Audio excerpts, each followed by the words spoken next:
My friends, this is the point where many of us get fooled, where we stumble. Not because we're weak, but because we still believe the illusion. It's when they start acting like nothing ever happened, like your absence is just another Tuesday. They go online, post their smiling selfies, hang with friends, talk like life couldn't be better. Calm, laughing, focused, as if the storm you walked out of never existed. It feels like you were just a chapter in their story, easily skipped, easily replaced. But listen to me closely, this is the mask talking. What you're seeing is not truth. It's theater. It's the ego in its most defensive disguise. Carl Jung once said, "People will do anything, no matter how absurd, to avoid facing their own soul." And this, folks, is exactly that. A soul avoiding itself. They're not over you. They're avoiding the truth that your silence has exposed. You see, silence has a strange way of pulling masks off. It doesn't scream. It doesn't chase. It just sits there like a mirror, and mirrors don't lie.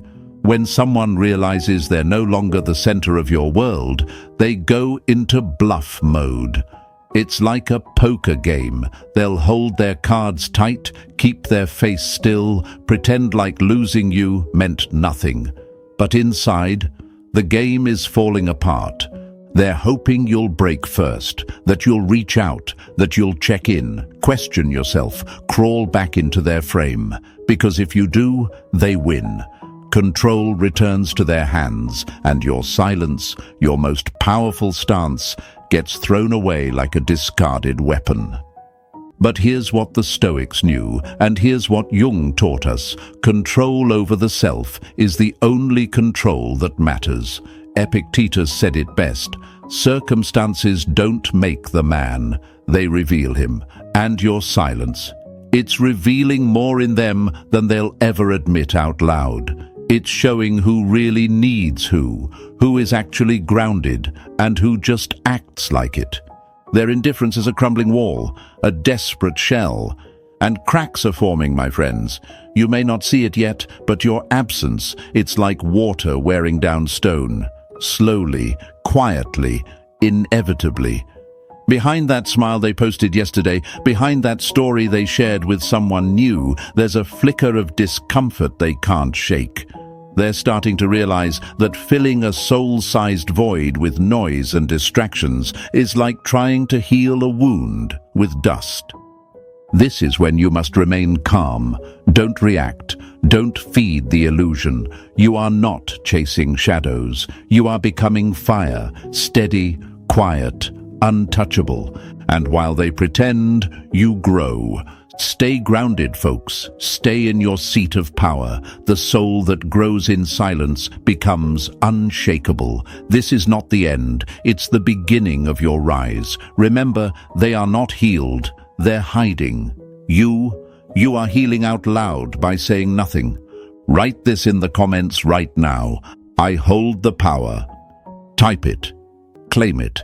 And if this hit you somewhere deep, press that like button, subscribe, and stay with me. We're just getting started. Chapter 1. The Power of Silence and the Pull of Growth. And this, my friends, is where the real journey begins. Not for them, but for you. The silence you're holding isn't just quiet. It's not just an empty space. It's the forge where your new self is being shaped. It's where the fire gets hotter, not to destroy you, but to refine you. See, people think silence is passive, that it's waiting, that it's doing nothing while time ticks by and hearts hopefully change. But that's a lie, a common one. Real silence, the kind that heals and strengthens, isn't sitting in a corner checking your phone and refreshing their profile. It's not watching their story, hoping it drops a hint of missing you. That's not silence. That's noise disguised as stillness. True silence is a sacred ground. It's when you stop chasing them and start chasing your own soul. It's uncomfortable at first. Let's not pretend it isn't. You'll ask yourself, shouldn't I say something? What if they think I don't care? What if this makes things worse? But ask yourself this: what has chasing ever fixed? What did over-explaining or apologizing for your worth ever heal? Carl Jung said, "Who looks outside dreams. Who looks inside awakes."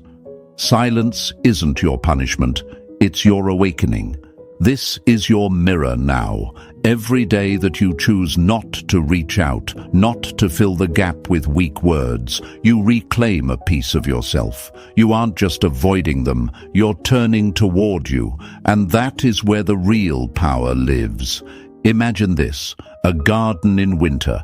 From the outside, it looks lifeless. Bare trees, frozen soil, no bloom in sight. But deep under the frost, roots are strengthening. Life is still pushing silently toward spring. In silence, your roots are growing. The leaves will come later. So let them wear their mask. Let them play the part. The louder they pretend, the quieter you become. And that silence, that's pressure. They feel it. Like a room that used to echo with your voice, now filled with stillness they can't interpret. They'll try to ignore it, try to fill the void with distractions, maybe even people. But silence is the kind of presence that doesn't vanish. It lingers, it hums like a forgotten song they can't quite turn off. Some of you are thinking, but what if they don't care at all? And I get it. That thought stings.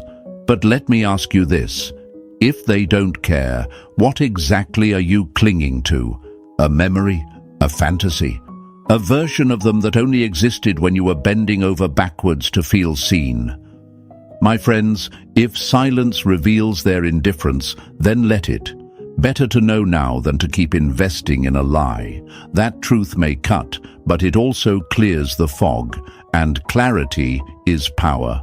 Stoicism teaches us not to seek control over others, but mastery over ourselves. Marcus Aurelius said, "You have power over your mind, not outside events. Realize this, and you will find strength." This moment is your threshold. The past is behind you, but the future isn't theirs to write. It's yours. Right now is when you decide what your silence becomes. It can be a prison, or it can be your training ground. You can sit with your phone waiting, or you can stand up and build something worth becoming. Go to the gym, start journaling, rebuild your discipline, clean your space, set goals, read books, reconnect with your purpose. One silent day at a time, you turn the focus inward. That's what they don't expect. That's what hits different. Because when they finally look back, you won't be the same person who waited for them. You'll be the one who walked away and turned into something greater. And the day will come, sooner than they think, when their mask starts to suffocate, when that fake calm starts itching like a coat that no longer fits, when the silence stops feeling like your absence and starts sounding like your presence. That's the beauty of it, folks. You're not just missing from their world, you're becoming undeniable in your own. So here's what I want you to do. Every time you're tempted to break that silence, to explain yourself, to check in, remember this truth. You are not responsible for their awakening. You are responsible for your growth. That is where the real work is. Let them wonder. Let them reach. Let them feel what it means to lose someone who didn't just walk away, but evolved in silence. Let them face the echo of your absence like a mirror to their own neglect. And you keep rising. Now take a deep breath with me. Let the silence settle in your chest like armor. Let it protect you, not punish you. And repeat this with me. I grow in silence. Write that in the comments. Type it out. Make it real. Own it. And if this message lit something in you, if it cracked open a truth you've been holding back, smash that like button, subscribe, and stay with me. We're going even deeper next. The silence is just the beginning. Chapter 2. The Weight of Regret. Now, my friends, we step into the deeper waters. The silence has lingered long enough to stop being a test. It's become a mirror, and what they're seeing in that mirror is beginning to haunt them.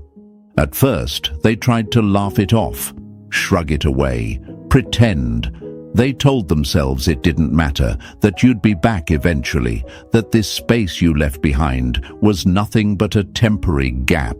But now that silence is pressing into their chest like a growing weight, and no matter how many distractions they stack on top of it, it finds a way to breathe down their neck. That's regret. You see, regret doesn't arrive with fireworks. It creeps in like a shadow when they're alone, especially when the world quiets down at night.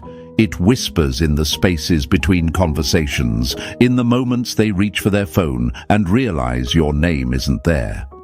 It's subtle at first, a small discomfort they try to shake off, but slowly it tightens.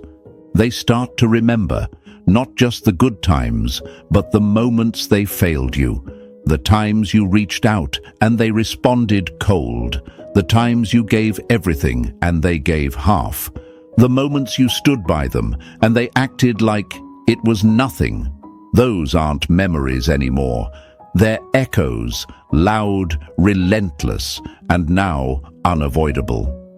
Carl Jung said, "Until you make the unconscious conscious, it will direct your life and you will call it fate." That's what they're facing.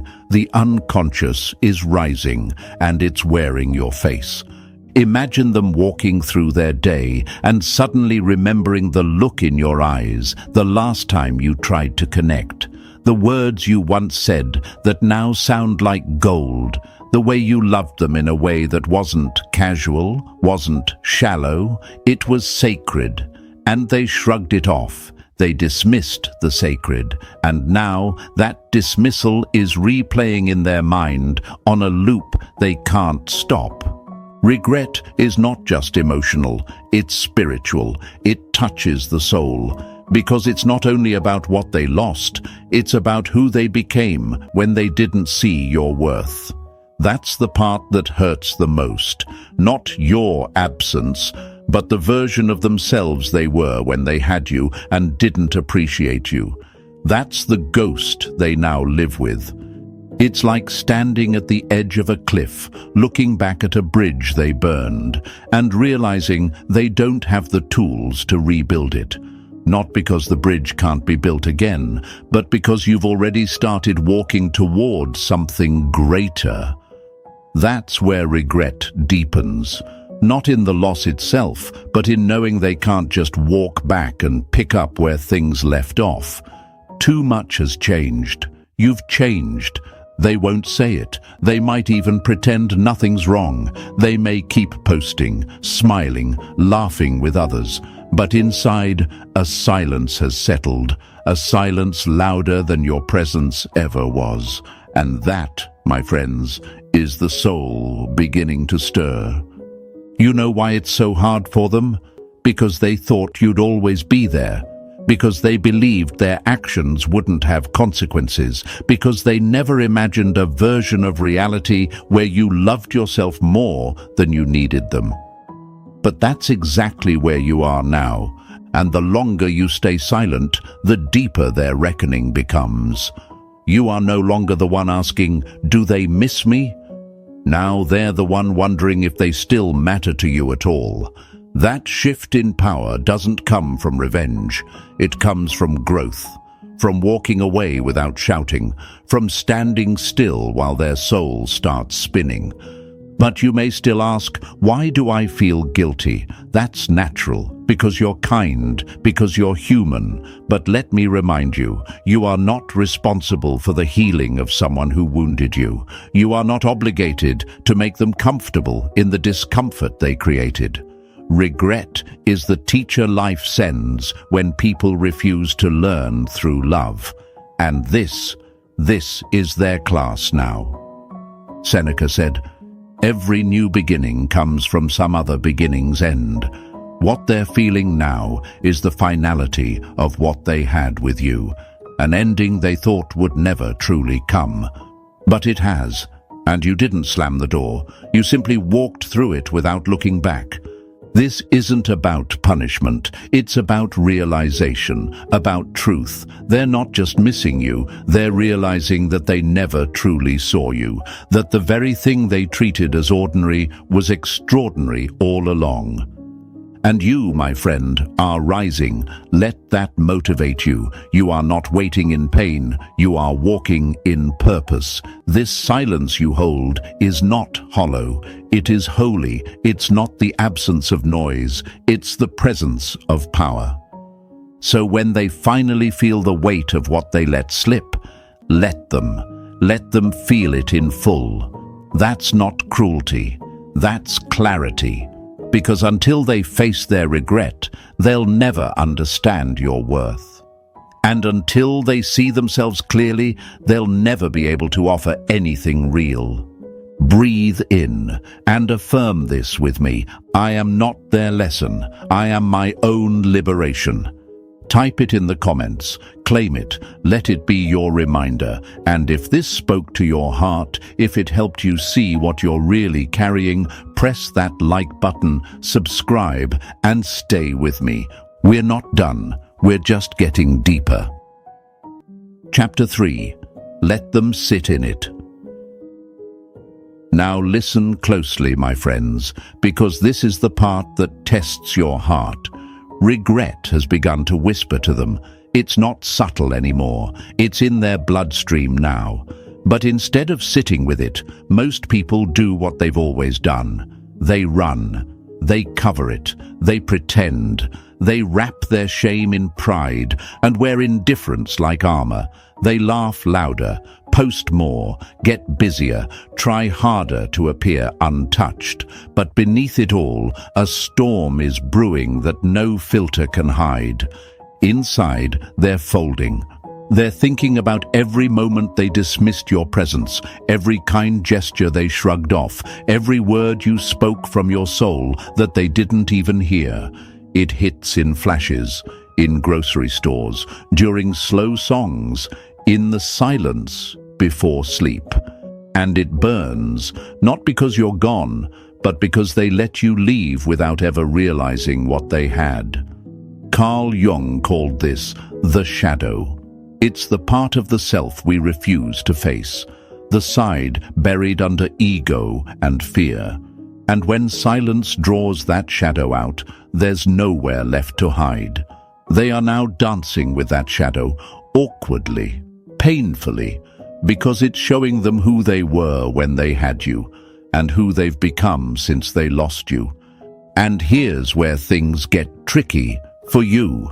Because if you're an empathic soul, if your heart still has love in it, you might start to feel their ache without even speaking to them. You might feel pulled to reach out, to soften the blow, to say, "I understand," or "It's okay," or "I still care."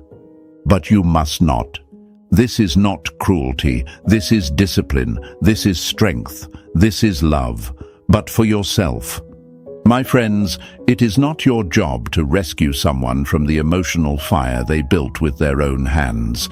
They are not victims of your silence. They are standing in the consequences of their choices, and it's only by facing that fire that they'll learn anything real. If you step in now, if you save them from the very lesson life is trying to teach them, they'll never grow. You'll become the buffer again, the one who absorbs the weight, softens the sting, makes the fall easier to bear. But aren't you tired of being their cushion while they stay careless? This is their journey now, not yours. Let them sit in it. Let the regret do what it's meant to do. Break them open. Let them feel the full weight of your absence, not out of revenge, but out of necessity. This is where transformation either begins or dies.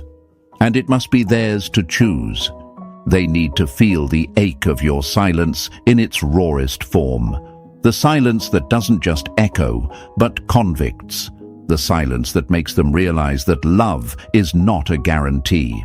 That presence is a gift, that you were never obligated to stay in a place where you were undervalued.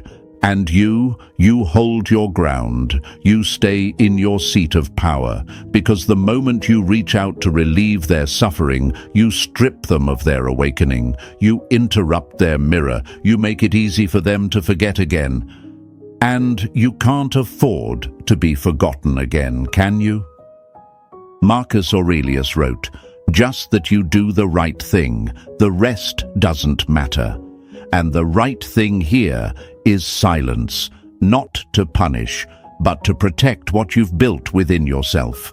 You see, regret isn't a punishment, it's a teacher, and good teachers don't speak softly, they speak truth. The best ones don't just tell you what you did wrong, they let you sit in it until you feel it.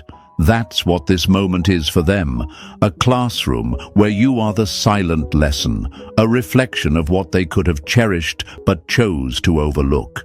Let the stillness teach them. Let the distance remind them.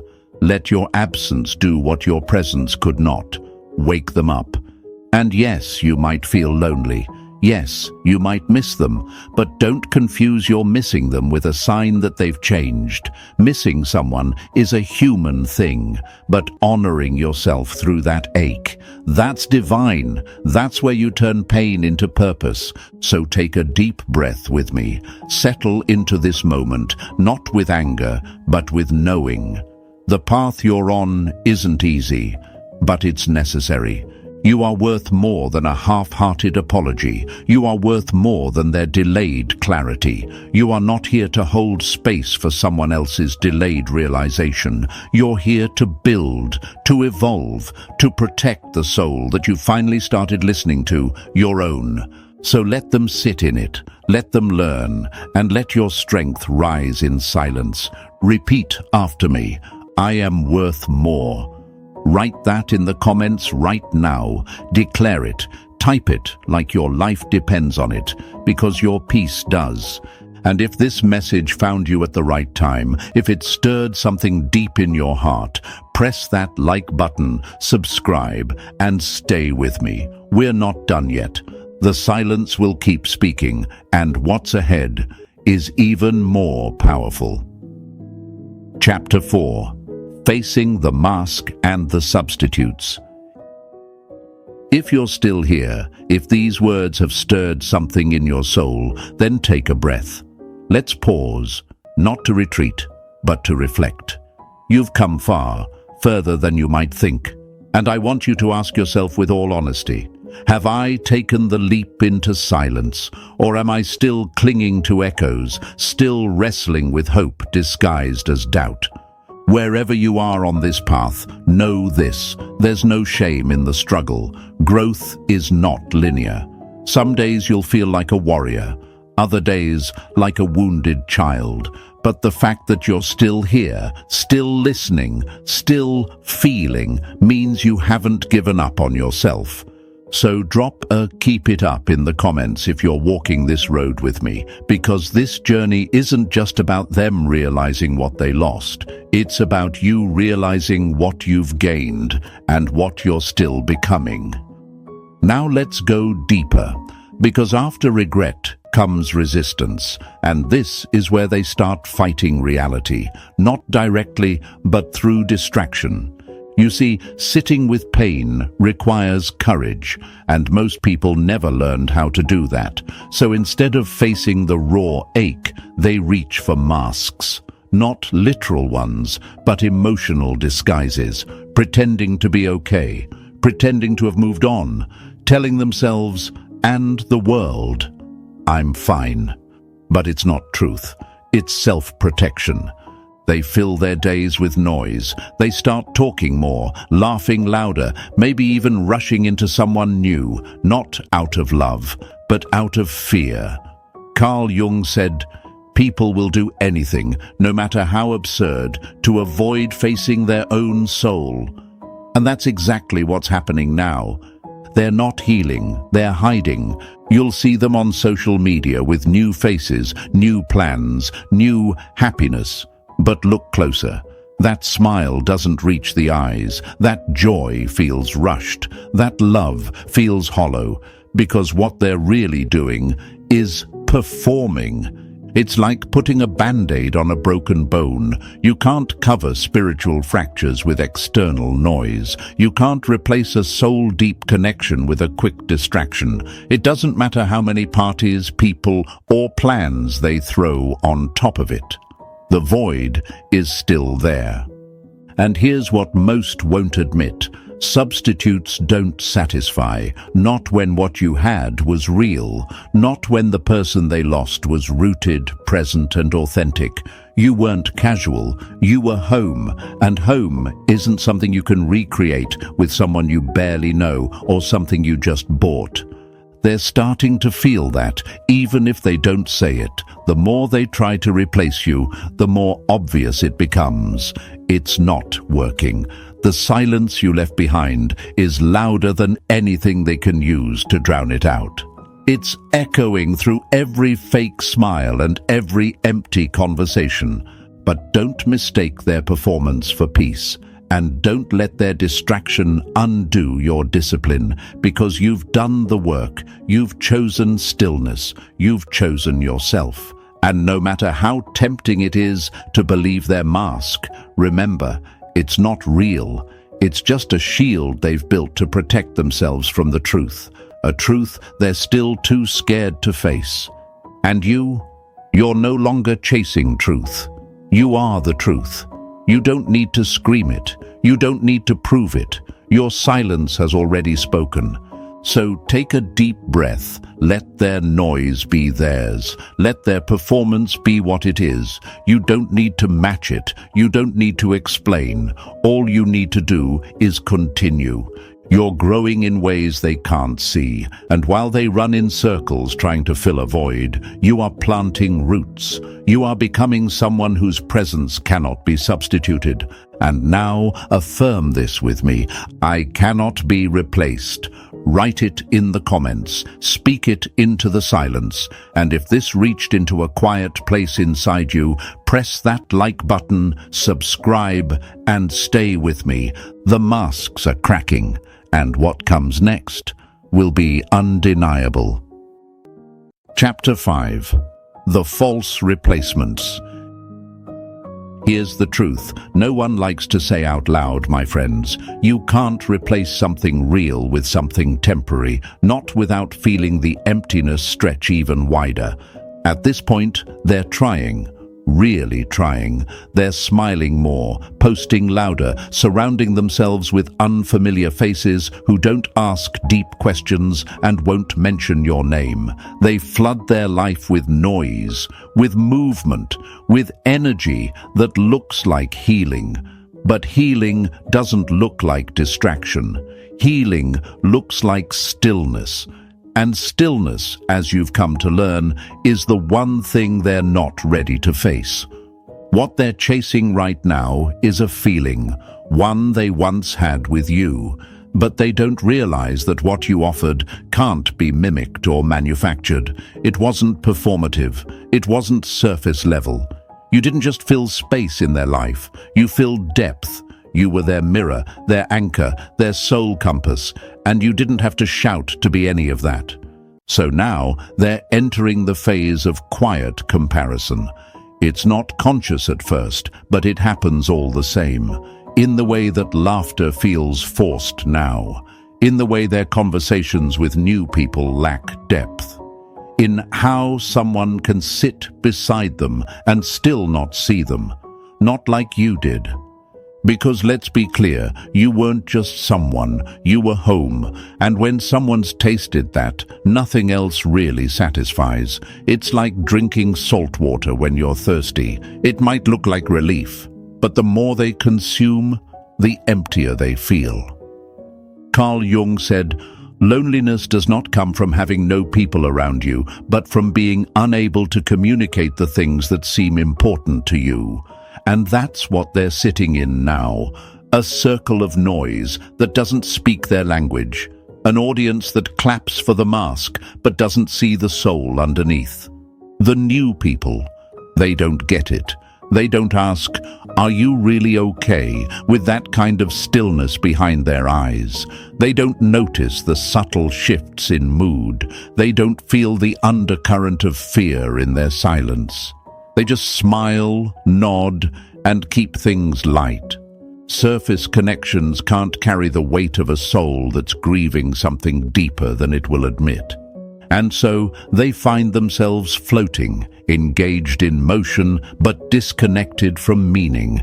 This is when the mask starts to tighten, not fall off, yet, but definitely tighten.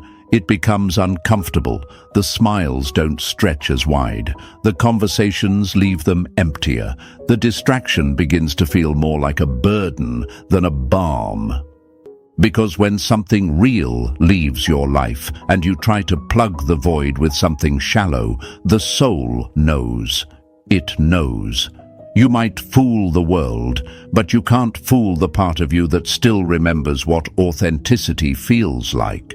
They begin to remember the way your presence made them feel stable, safe, seen, the way you didn't need them to perform, the way your love didn't demand perfection, but it did require honesty. And now, faced with surface-level substitutes, they realize just how rare that kind of connection really was. And you, my friend, may be wondering, should I feel sorry for them? Should I take their return, if it happens, as a sign of growth? But let me remind you, growth is not about returning. It's about reflection. And if they're still running from their truth, they're not ready for your presence again. This is where your clarity becomes your compass. You are not someone to be replaced. You are not someone to be forgotten until boredom or loneliness knocks them into nostalgia. You are not a chapter to be reread when the current story fails to entertain. You are a soul of substance, and substance cannot be swapped for something more convenient. So let them try, let them chase, let them experience the hollowness of what they thought could fill your space. You don't need to compete. You don't need to prove. Your absence is already doing what words could never do. It's showing them what can't be replicated. And as they struggle with the hollowness, you continue to rise, not because they've fallen, but because you've chosen yourself. You're learning now that not everyone deserves a second entrance into your peace, that not everyone can be trusted with your depth, that being missed is not the same as being ready. So don't trade your growth for their guilt. Don't abandon your clarity for their confusion. This is your season to remain still, silent, and sacred. And say this with me now, not as a whisper, but as a vow. I am not replaceable. Type it in the comments right now. Make it your truth. Let it echo through your silence and radiate from your strength. And if this hit home, if it reminded you of who you are and what they lost, press that like button, subscribe, and stay with me, because what comes next will shake everything loose. Chapter 6. The Truth Comes Through. There comes a moment when even the best performance begins to crack. The smile grows tired, the laughter starts to feel rehearsed, the distractions lose their color, and it's in that silence, in that uneasy stillness, that the truth begins to break through the mask. At first, they don't recognize it. They mistake it for restlessness, for frustration, for boredom. But slowly, with each substitute that fails to satisfy, with each moment that reminds them of what used to feel like home, they begin to hear it, not in their ears, but in their soul. And what it whispers is simple. You mattered. They may never say it out loud. Their pride might be too loud. Their fear might still be stronger than their honesty. But make no mistake, something in them knows. Deep down, beneath the ego and behind the mask, they've begun to feel the weight of your absence. And more importantly, the weight of your presence when they had it. Because there's only so long you can lie to yourself before the soul begins to rebel. Carl Jung taught us that the soul isn't interested in appearances. It doesn't care how many followers you have, how attractive your new distractions are, or how often you smile in public. The soul wants truth. And when it doesn't get it, it grows restless, agitated, unsettled. That's where they are now. They're not just remembering you, they're reckoning with the reality that what they once had was rare, that the energy you brought into their life wasn't casual or replaceable. It was sacred, it was honest, it was real. And now that you're gone, they're realizing just how impossible it is to recreate that level of depth. But here's what matters even more. By now, you've changed.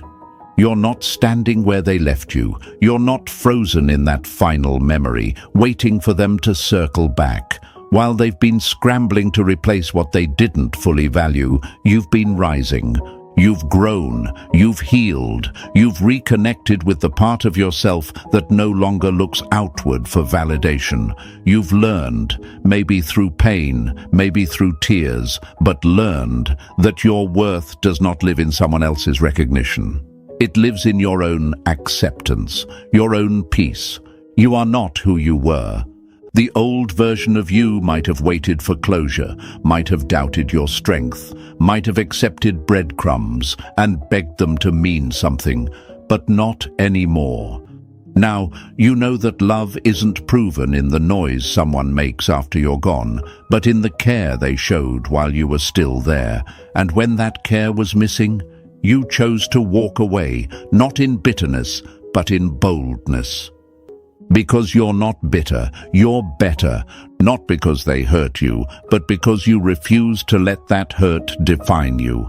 You built something stronger from the ashes, something steadier, something sacred, not for them, not for show, but for you. And while they face their slow awakening, you stand rooted in yours, calm, whole, quietly powerful. This is your turning point, and the beauty of it is, you don't need them to admit anything for the truth to be real. You don't need their apology to validate your worth. The truth comes through, with or without their words, because the soul always knows what the mouth refuses to say. So let the silence speak for you now. Let the growth be the answer. Let your peace be the proof. Take this moment, breathe deeply, and repeat these words with me, not as a hope, but as a declaration of who you've become. I've outgrown the pain. Write it in the comments. Let it sink in. Let it be your reminder that this journey was never about winning them back. It was about finding yourself again. And if this touched something in your heart, if it gave you language for what you've been feeling quietly inside, hit that like button, subscribe, and stay with me. The deeper we go, the clearer it all becomes. You're not waiting anymore. You're walking forward, and nothing can stop what you're becoming now. Chapter 7. The Final Shift, From Their Regret to Your Rise.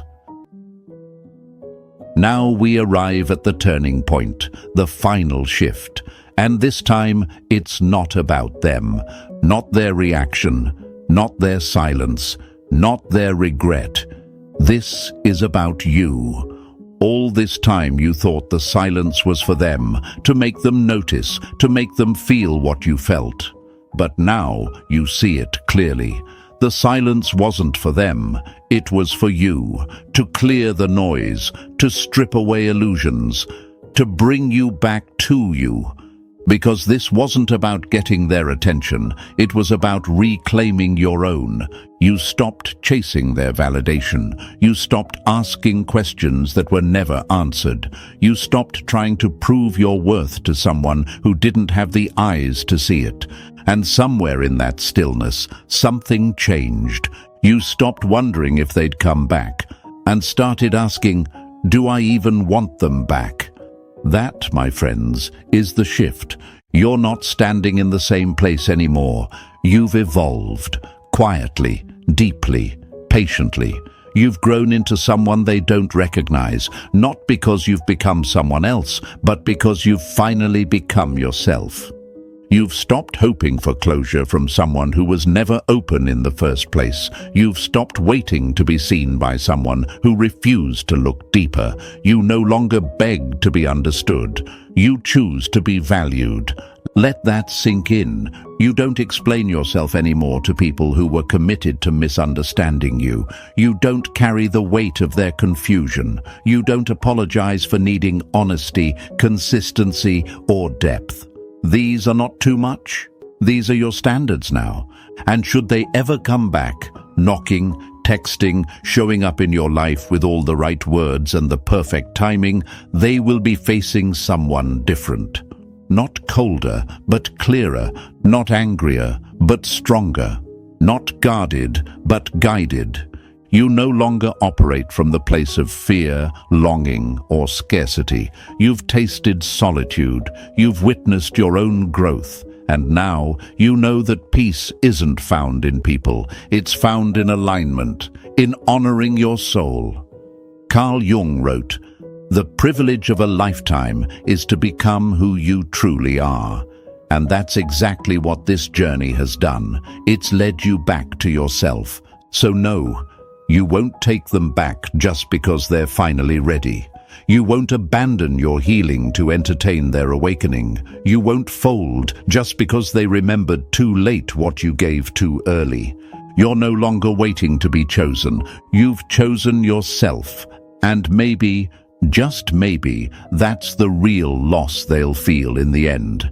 Not just that you went silent, but that you stayed silent. That when they were finally ready to reach for you, you were no longer in reach. Not out of revenge, not out of pride, but because you simply moved forward, fully, completely, unapologetically. Because you now understand that real healing doesn't come when they apologize. It comes when you stop needing one. Real closure doesn't arrive in their words. It's born in your decision to no longer shrink, to fit what they never had the capacity to hold. You've become the version of yourself that was buried beneath the need to be loved by someone else. And now you walk in that version with peace, with purpose, with presence. So let this be your final affirmation in this chapter. I have risen beyond them. Write it in the comments. Let it echo in your own heart. Let it remind you every time you're tempted to look back that you have become the person you were always meant to be. Through the silence, through the stillness, through the strength you didn't know you had until you were forced to use it. And if this final shift felt like yours, if you've grown, if you've healed, if you've reclaimed even a piece of yourself, press that like button, subscribe, and stay with me. Because this isn't just the end of their chapter, it's the beginning of your rise. To wrap this up, my friends, remember this: your silence wasn't weakness, it was wisdom. You didn't lose them, you found you. This journey has never been about their return, it's been about your rise. And now, you walk forward with clarity, strength, and unshakable peace. If this message spoke to your soul, don't keep it to yourself. Like the video, share it with someone who needs to hear it, and subscribe so we can keep growing together, layer by layer, truth by truth. Stay grounded. Stay rising. And as always, stay with me. Your story is just beginning.